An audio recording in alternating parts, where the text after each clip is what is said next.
Et j'ai beaucoup apprécié le côté critique de l'IRM systématique qui m'énerve énormément en consultation. Alors, je suis très honoré et l'Académie nationale de chirurgie est très honorée d'accueillir notre collègue belge, président de l'EFAS. Hein, c'est pas n'importe quoi, il représente 27 ou 30 pays parce que c'est plus que l'Union européenne, je crois. Vous pouvez nous dire c'est quoi l'EFAS? C'est l'European.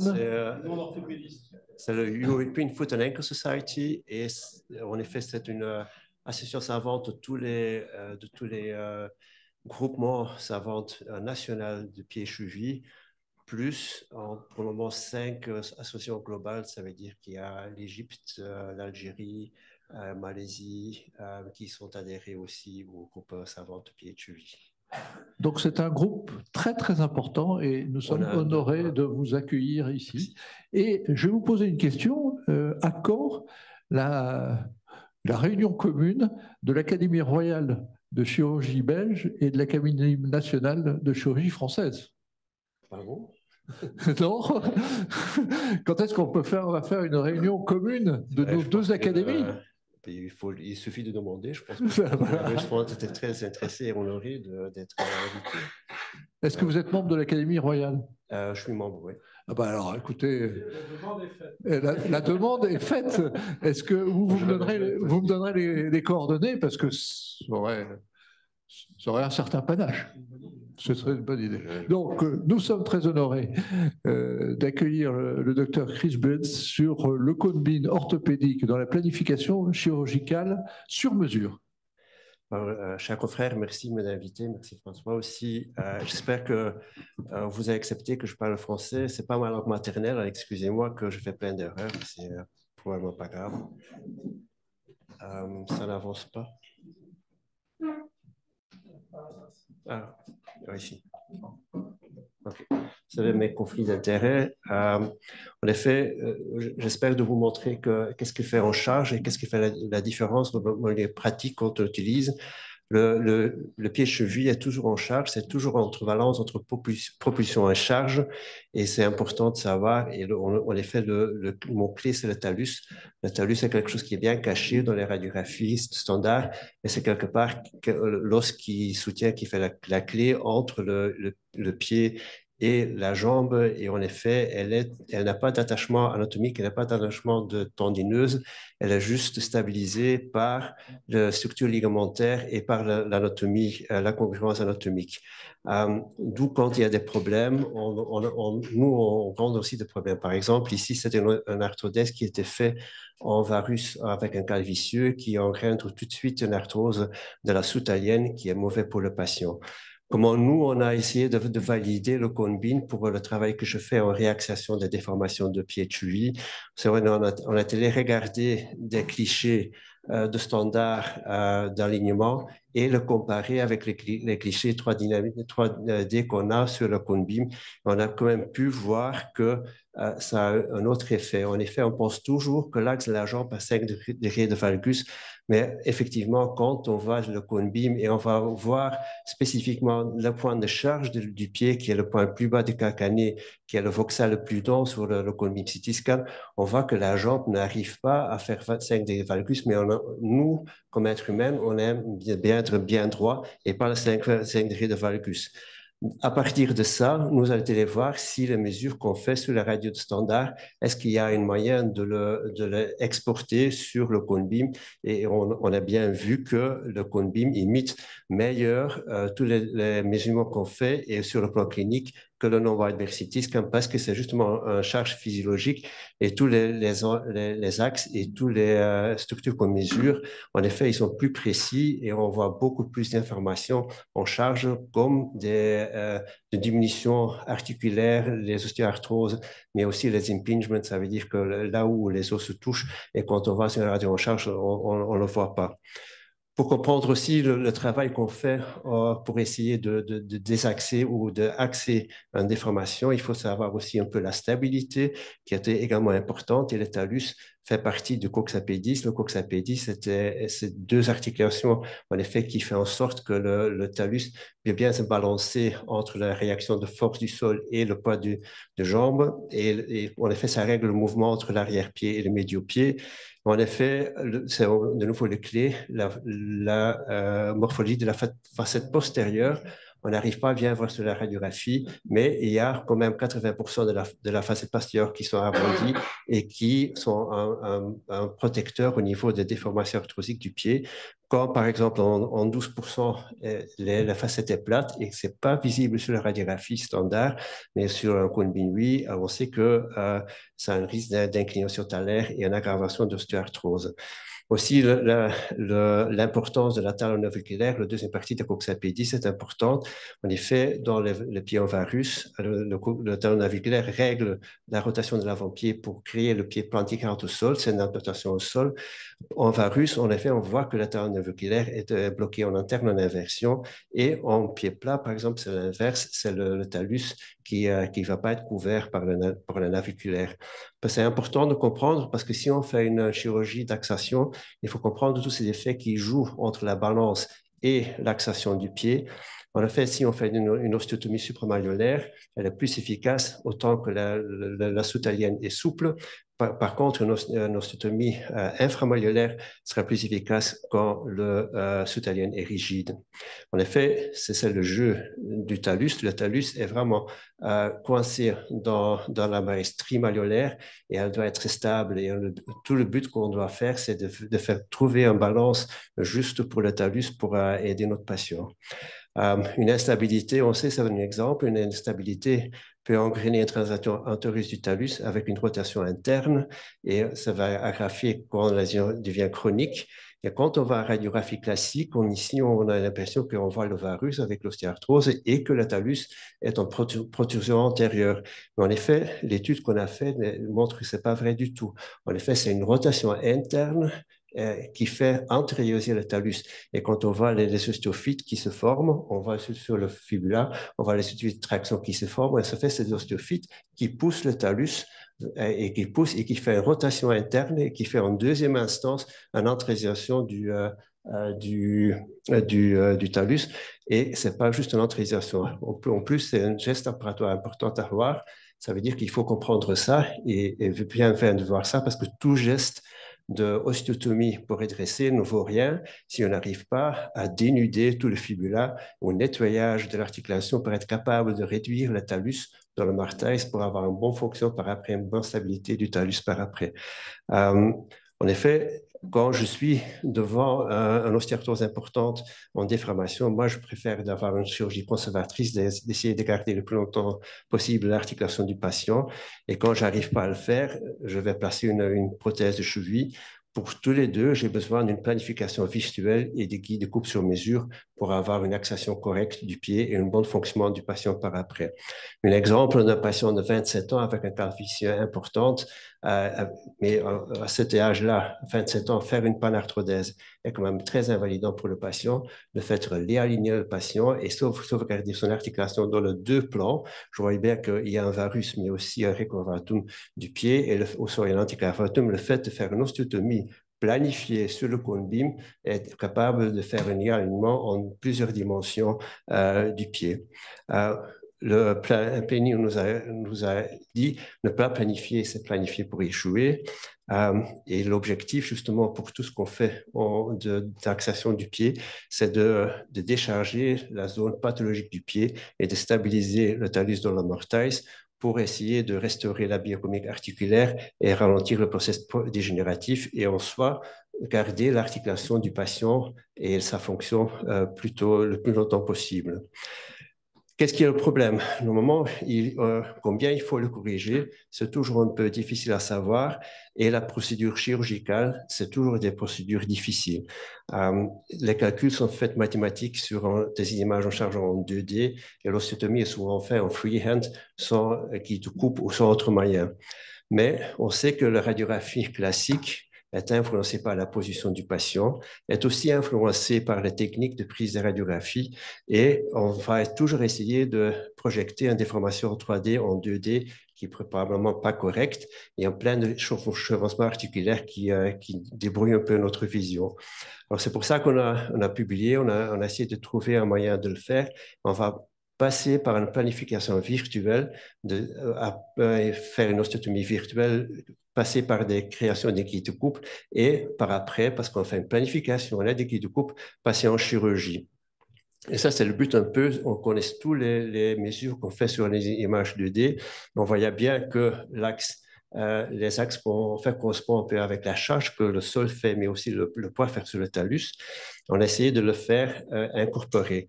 Si on fait une chirurgie correctrice, il faut comprendre quelques lois. Ça veut dire que quand il y a une déformation, il faut essayer de trouver l'apex ou le point apical de la déformation et trouver le centre de rotation parce que c'est par là, si on fait une ostéotomie autour du centre de rotation, on va restituer l'axe de la jambe correctement.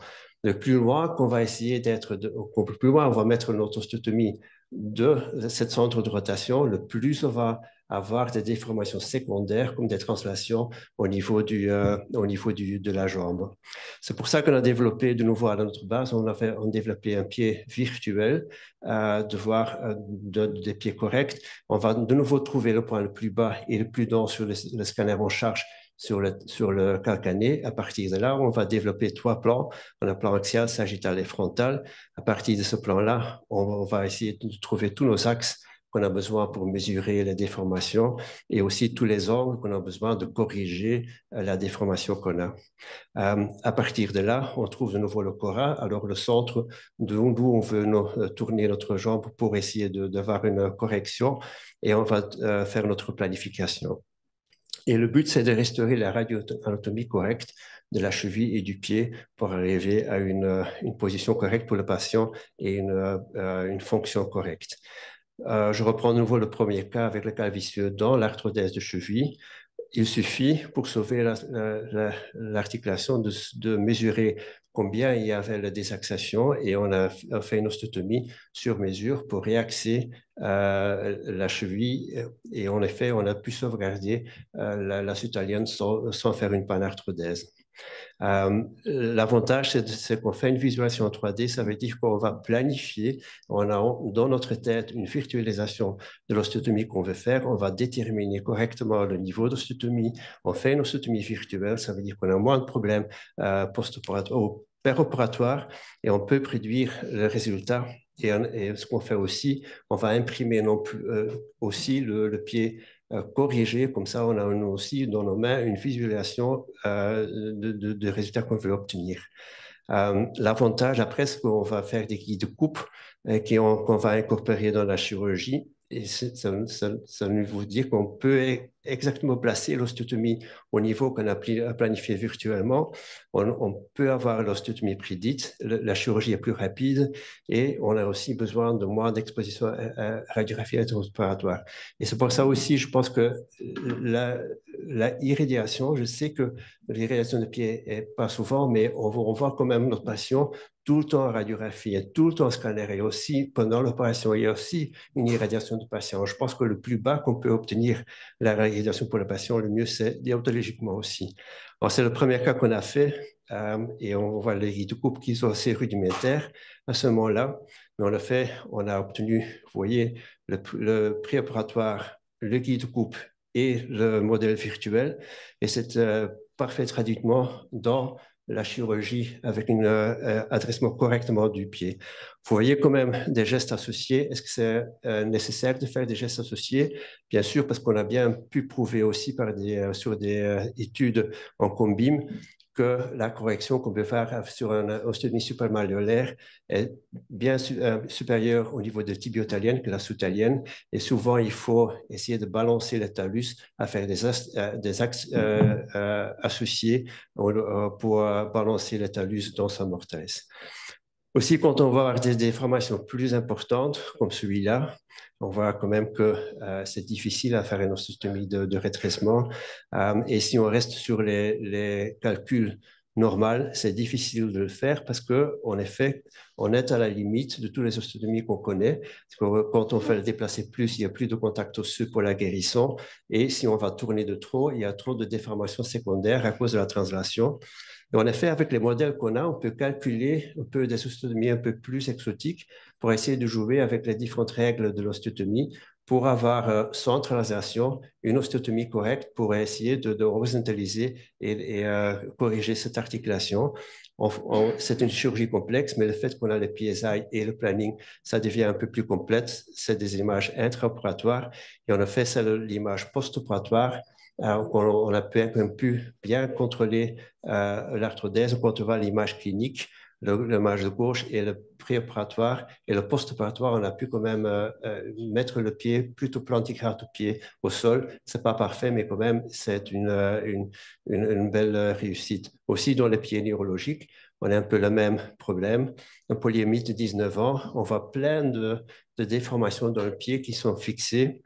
Mais on a difficilement à l'introduire quand on va sur l'examen clinique, sur l'examen radiographique. Qu'est-ce qui est la nature de la déformation? Où se trouve le point culminant de la déformation et quel acte on doit faire? Et souvent, on essaye de régler ça avec une triple arthrodèse, mais triple arthrodèse sur un âge jeune fait parfois en sorte qu'il y a des problèmes par après qui se réalisent. Alors, le fait de virtualiser cette ostéotomie, d'essayer de segmenter le pied qui est en charge, qui était fait sur le combine, de le virtualiser, on essaie de déterminer le cora correct et on sait mieux où on doit placer une ostéotomie pour essayer, sans arthrodèse, de sauvegarder ce pied. On peut planifier. Tout ce qu'on a le vert, c'est l'ostéotomie virtuelle qui a été faite et la position post-opératoire du pied. Avec les guides de coupe qu'on fabrique à partir de là, pour arriver à un pied qui est plantigrade et stable au sol. Et on peut même déterminer les contacts osseux après l'ostéotomie pour voir la guérison par après de l'ostéotomie. Un autre cas, c'est des cas compliqués parfois qu'on voit dans des maladies de pied plat qui n'ont pas été soignées, qui donnent en 50 instances une arthrose déformante et invalidante pour le patient. En effet, on a deux pathologies. On a la pathologie primaire, c'est le pied plat, et la pathologie secondaire, qui est l'arthrose de cheville. On voit toutes les caractéristiques du pied plat dans le compte BIM, ça va trop loin de l'expliquer, mais aussi l'arthrodèse, mais encore une chose qu'on n'a pas encore compris, c'est la rotation du cheville vis-à-vis du genou. En effet, il y a une twist ou une rotation interne dans l'os, dans le tibia, et qui est majorée pendant certaines pathologies. En pathologie plate, par exemple, ici, la rotation entre les tubérosités du genou et l'axe biomalaire est 32 degrés et qui est énorme pour le patient. Qu'est-ce qu'on sait aussi? Le pied après, le pied mal positionné vis-à-vis de l'axe bimalléolaire. Et on sait aussi qu'une rotation externe importante fait en sorte que ça induit le valgus. Alors, cette rotation qu'on voit sur le scanner en charge induit le valgus du pied et va, si on ne le corrige pas, va faire en sorte que notre valgus existe par après. C'est pour ça que quand on place la prothèse là-dedans, on peut planifier la prothèse pour l'implant tibial, on peut faire une rotation interne de quelques degrés pour essayer de compenser pour cette rotation dans le tibia. On peut aussi le mettre dans la planification pour voir où la prothèse se rajoute pour la correction par après. Et même on peut, pour la série sur le gâteau, si on peut exercer le pied plat en même temps, on peut calculer la direction de la coupe de l'ostéotomie calcanéum pour redresser le pied plat et jouer avec l'inclinaison pour avoir plus de médialisation et moins de déplacement plantaire du pied. Et après, on arrive à faire même dans des prothèses difficiles avec une instabilité et une grosse déformation, on arrive d'avoir une prothèse qui est correctement placée et qui est stable au niveau du pied et qui va probablement perdurer longtemps et qui ne nécessite pas, comme les Américains, parce que les Américains, ils ne vont pas le faire, mais ils vont faire des implants beaucoup plus robustes avec des stems pour compenser pour le valgus qui reste derrière. Une dernière cas que je vais vous montrer, c'est en fait, ça ressemble un peu tout. C'est un radiologue qui a été opéré 2 fois pour une instabilité de cheville, mais vous voyez son pied est en varus, elle est en clavus. Et en plus, quand on voit son full leg, elle a un valgus important du genou. Alors, nous, ce qu'on a fait, on a planifié tout sur le high rise, on a planifié toutes nos osteotomies. On a fait d'abord faire son genou parce qu'il faut d'abord commencer du proximal vers les distales. Après, elle restait quand même encore avec son instabilité et varus de l'arrière-pied. On a planifié par après l'osteotomie de dos pour adresser l'articulation et son clavus, son cora était dans la navicule cunéiforme. Hop, on a... C'est presque fini. Hein. Là, je ne peux plus avancer.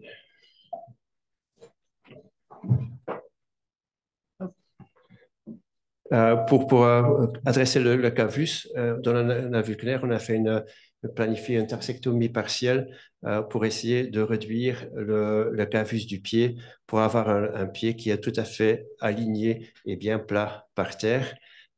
Et quand on voit le cliché préopératoire, on arrive à faire une position du pied correcte au sol avec une stabilité correcte sans être capable de faire des arthrodèses qui fait faire en sorte que la fonction du patient est déterminée. Est-ce qu'il y a des preuves? Et je pense que c'est une belle étude de professeur Linz.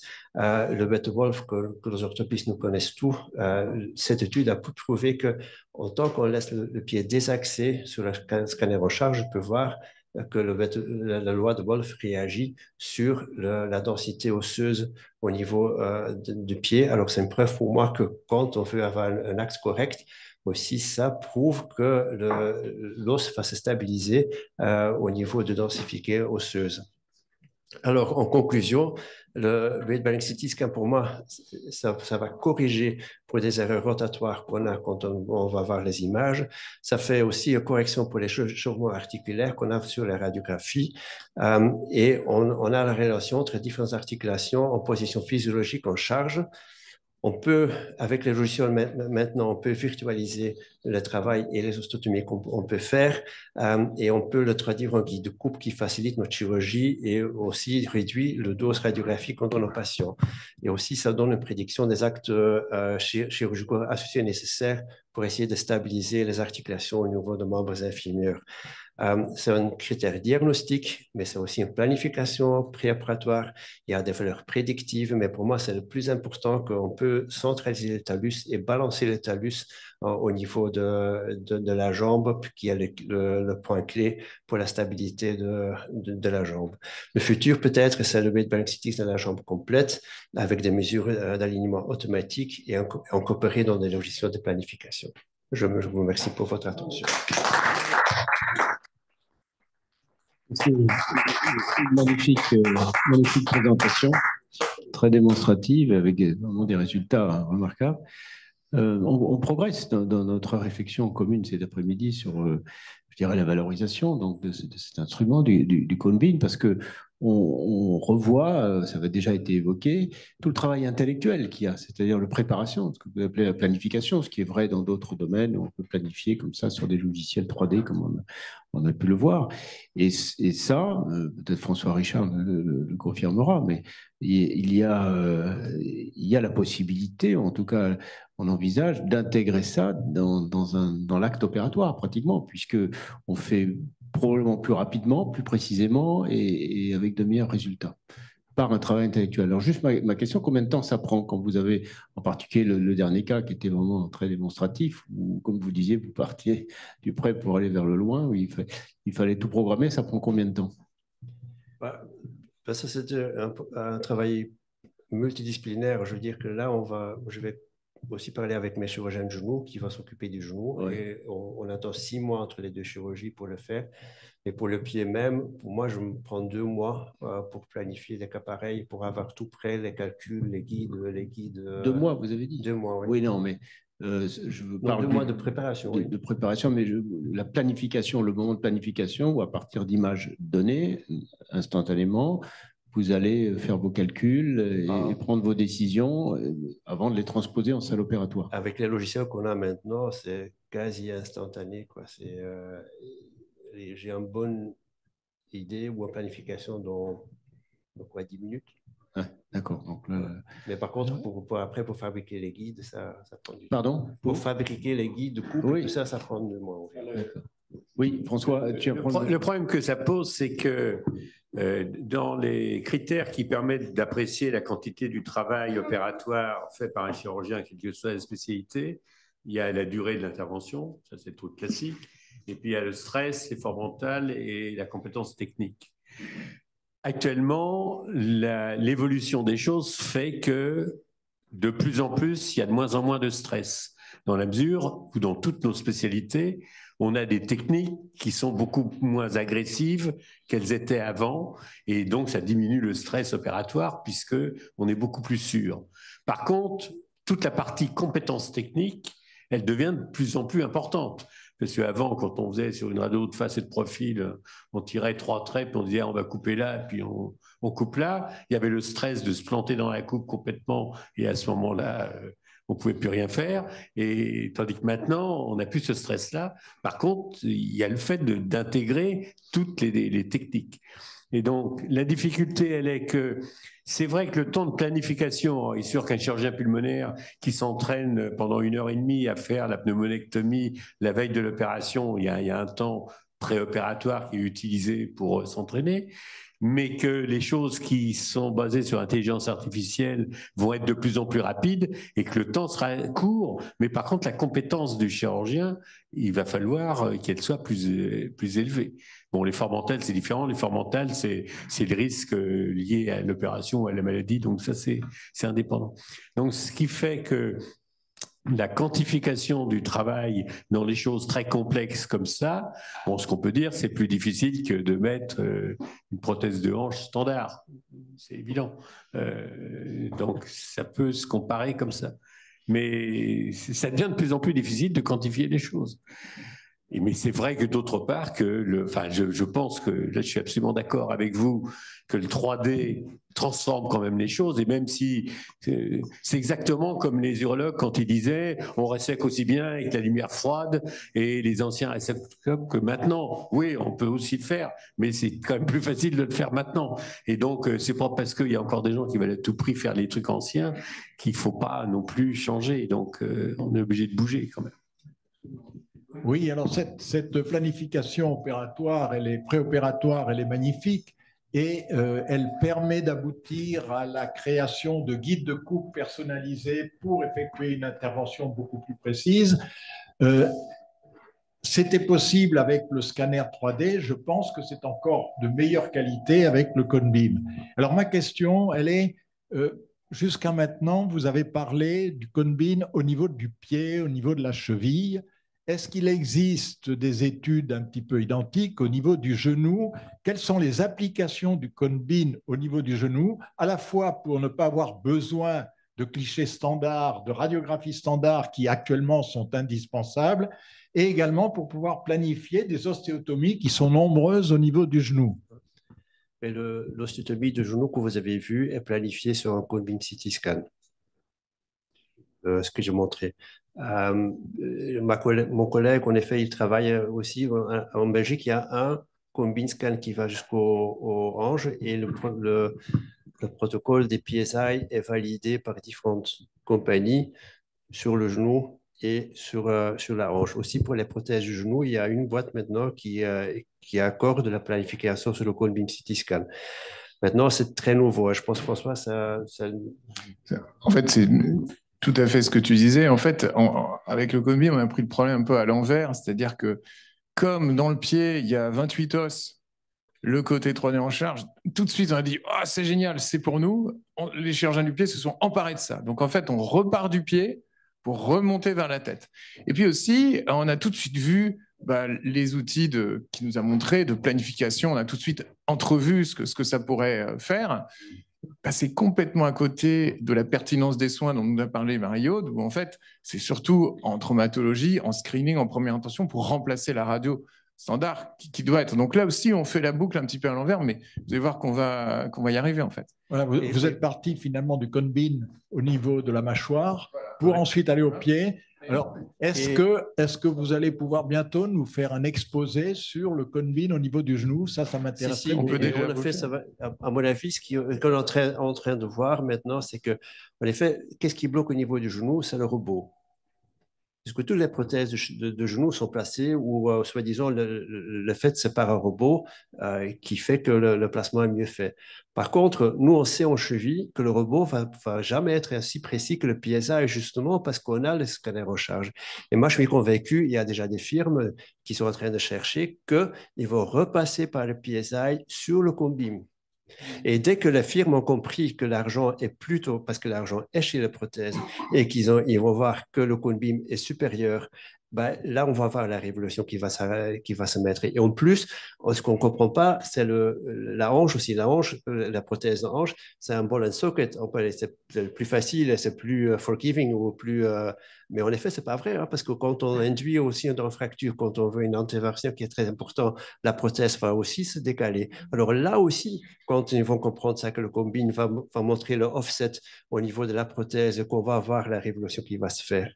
Et j'en suis sûr que les gens vont revenir par là. Donc, quand est-ce que vous pouvez penser que, par exemple, au niveau de la hanche, voire même du rachis, le cone-beam pourra remplacer complètement le scanner? Mais demain, dès que les gens le veulent bien, en fait. Mais il y a un exemple.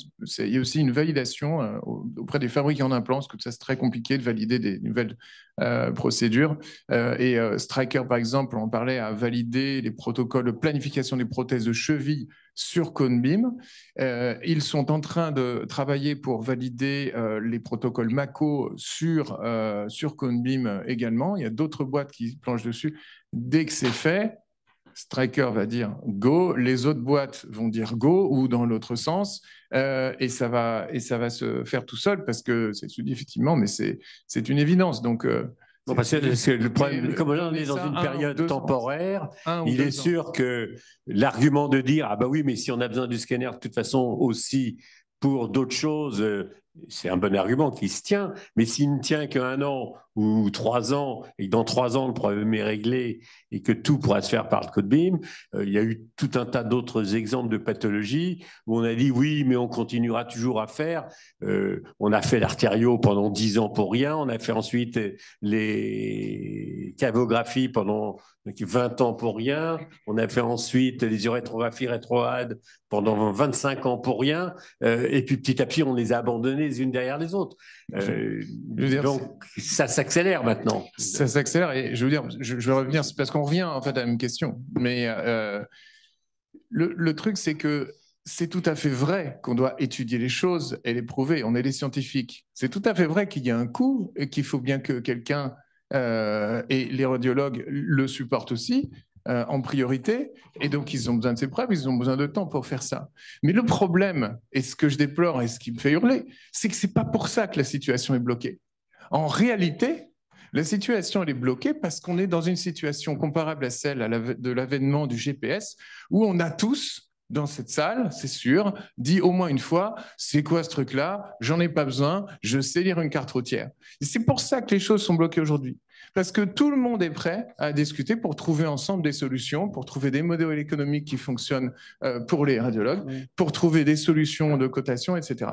Mais la réalité, c'est que ce n'est pas pour ça que c'est bloqué. C'est pour des raisons psychologiques. Oui. Alors, la manière de... Si je peux intervenir, je peux prendre la parole? Oui. La manière de sortir de la difficulté, c'est de travailler sur les registres et faire des démonstrations absolument imparables, parce qu'il faut absolument que vous entriez dans cette culture du registre et de l'évaluation. Et en particulier, moi, je sais pas, je voulais vous poser une question concernant l'adjonction de l'intelligence artificielle dans la pré-planification à partir des résultats du cone-beam. Est-ce que vous êtes en mesure actuellement d'aider, par exemple, l'acte opératoire à travers d'une analyse d'imagerie qui va être utile en pair-op et qui va conduire à une planification préalable de l'acte opératoire? Je pense qu'il y a déjà une logiciel qui existe, c'est ce que François a développé justement, et le deep learning, et ça va nous aider effectivement. En effet, ce que nous on a aussi pour valider. C'est un peu la même chose. On essaye de prendre toutes les données, mettre dans une machine et qui va voir. C'est ça ce qu'il faut faire, mais c'est comme ça qu'on va s'en sortir. Ouais, c'est la boucle digitale dont on a beaucoup parlé à Chirurgie 4.0 et il faut véritablement entrer là-dedans. Mais pourquoi le Stryker a accepté le Prophecy pour aller le planification, justement parce que nous, on a donné toutes nos données de nos scanners en charge, on les a donnés, ils ont tout mis toutes les données ensemble, ils ont vu, ben oui, c'est plus efficace de le faire comme ça, alors pour ça qu'ils ont validé le protocole aussi. Pour l'IA, il faut comprendre ce que c'est que l'IA et comment fonctionne l'IA. On ne va pas faire ça parce qu'on va noyer nos auditeurs, mais il y a deux niveaux. Il y a un niveau d'IA qui est déjà implémenté, c'est la segmentation, c'est-à-dire l'ordinateur, maintenant, il sait que les os sont délimités comme ça et qui s'appellent comme ça. Ça, c'est le premier niveau, et ça fonctionne déjà, et maintenant, ça prend quelques minutes. Il y a plusieurs boîtes, et je peux vous dire que l'industrie, alors si effectivement, on met du temps avec les cotations, la validation, tout ça, les boîtes d'implants, elles y sont toutes déjà au Conbim. Et à tel point que Paragon 28, qui est une boîte d'implants d'extrémité qui est dans le monde entier, a acheté Disior, qui est une boîte finlandaise, qui faisait de l'IA et de la segmentation automatique pour l'intégrer. Stryker a développé sa propre plateforme. Si vous voulez segmenter, c'est-à-dire dire à l'ordinateur, ça c'est le talus, ça c'est la fibula, tout ça, ça prend 2 heures pour un pied. Aujourd'hui, c'est l'affaire de quelques dizaines de secondes ou quelques minutes au pire par ces logiciels. Le deuxième niveau dont vous parlez, qui est l'apprentissage profond, et l'ordinateur est capable de faire du pronostic, du diagnostic, de la planification tout seul, ça c'est pareil, work in progress, c'est pas tout de suite, c'est à l'échéance de 2 à 5 ans, je dirais. D'accord. Merci. Oui, j'ai une question qui me turlupine depuis des années et que peut-être le Conbim peut répondre. Alors, c'est pour toi, François, ou c'est pour Chris Butz? Est-ce que vous avez étudié des pieds chaussés en Conbim, des pieds avec talons hauts? Est-ce que vous avez étudié l'incidence de semelles sur la morphologie des pieds chaussés? Sur des chaussures Louboutin, par exemple. Est-ce que tu as étudié des pieds chaussés, notamment en matière de pathologie de l'avant-pied, des pieds à talons? Et est-ce que tu as étudié l'influence précise des semelles dans la chaussure sur les pieds à l'aide du Conbim? C'est intéressant. Ça. Avant et après. Avant et après, pour voir un petit peu, depuis le temps qu'on parle que la semelle marche ou ne marche pas, est-ce que ça a été prouvé par le Conbim? Docteur Baudelet. Alors, l'équipe leader aux États-Unis qui fait ça, l'équipe de César Neto, vient de sortir 2 articles sur l'effet des talons hauts. Alors, eux, leur problématique, c'est de voir si les talons hauts favorisaient ou non l'émergence de l'adductus valgus ou l'aggravation. Mais à ma connaissance, ils ne sont pas encore sortis d'études des pieds avec semelle pour voir l'effet de la semelle sur la correction. Il y a les études de César, il y a des études sur les semelles également.